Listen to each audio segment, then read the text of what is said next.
Western Australia last week. Let's go to the Shadow Home Affairs and the Cybersecurity Minister, James Patterson. Now, James, good to see you as always. We'll get to those stories in a moment. I do want to start with the economy, though. That wages data from yesterday showing it's on the move. It's above inflation now.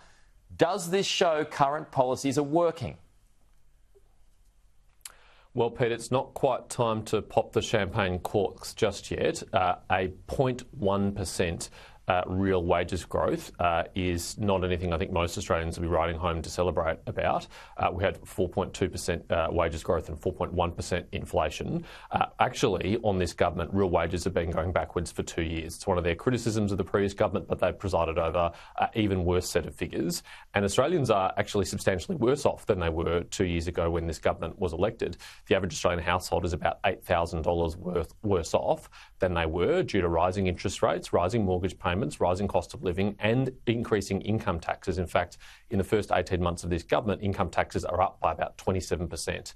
And it's a very serious hit to household budgets. So the reality is most Australians are a long way back from where they were 2 years ago, and it's going to require a lot more wages growth and a lot more spending restraint and inflation control before anyone is ahead of where they were 2 years ago. And this, as a new front opens up in the IR war, James, it now centres around work from home rights.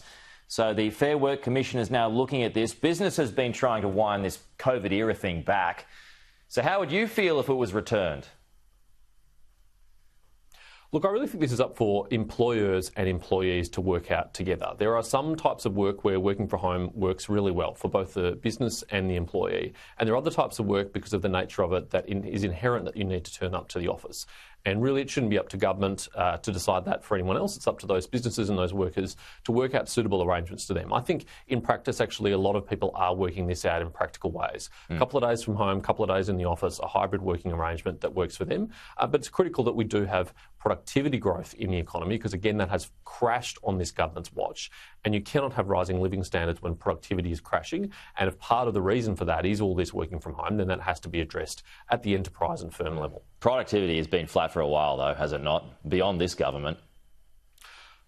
Well, productivity was flat for the last few years, but it's crashed under this government. It's gone backwards. It's one of the worst declines in productivity we've seen on record, and this government has to explain what it has done to make that situation so much worse and why its policies are actually adding to that burden by re-regulating the labour market, by adding regulation and red tape to the economy, by increasing taxes, how that's going to help drive a more productive economy. OK. Into your portfolio, Labor has accused you of whipping up fear by suggesting Palestinian terrorists or sympathisers may have received fast-track visas to enter Australia. Your thoughts on that charge?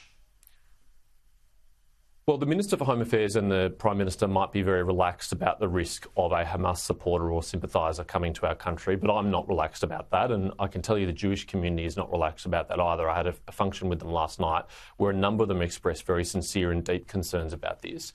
At a time in which we're having the worst anti-Semitism crisis in a generation, I think we need to be taking much greater care before we bring people to this country without adequate checks. And this government has allowed more than 2,000 people from Gaza to apply and be granted visas to come to this country. And the time taken to approve some of those visas, on average, we'd been told in Senate estimates was 1 day. But there was a case reported by the ABC, which is acknowledged by the department, where someone's visa was granted from Gaza in just 1 hour. Now, let's remember, this is a war zone controlled by a terrorist organisation. And while there is obviously a very genuine humanitarian need in Gaza and many innocent people who are also victims of Hamas, there are also supporters of Hamas in Gaza. And my challenge to the Minister for Home Affairs is to stand up today, hand on heart, and promise the Australian people that among those 2,000 visas her department has granted, there is not one single supporter of Hamas. Because if a Hamas supporter comes to this country, how is that going to help the anti-Semitism crisis? How is that going to help the social cohesion problems that we've seen in this country?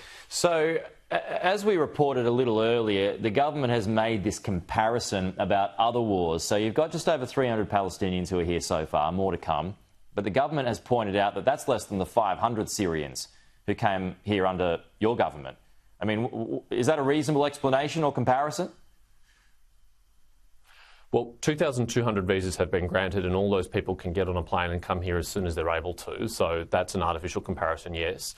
And the government might think that you can do an adequate identity check and security check on a person for applying for a visa in just 60 minutes, but I'm very sceptical about that. Let's remember, Pete, if you want to bring a skilled worker to this country, it takes months of processing.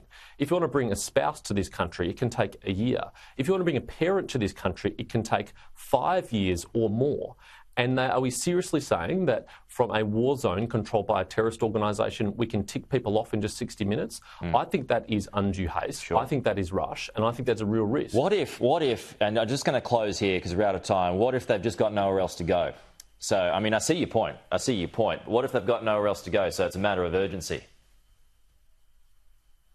As I said, Pete, there's no doubt there's a genuine humanitarian need in Gaza, and Australia does have a role to alleviate that, but we're not the only country in the world that can play a role there. Yeah. And it should never come at the expense of our own security and safety, nor of the security and safety of the Jewish community, who feels more under besiege than ever before in our history, and frankly hasn't had the support it deserves from this government in tackling this anti-Semitism crisis. Okay. James, good to see you, as always. We'll chat to you soon.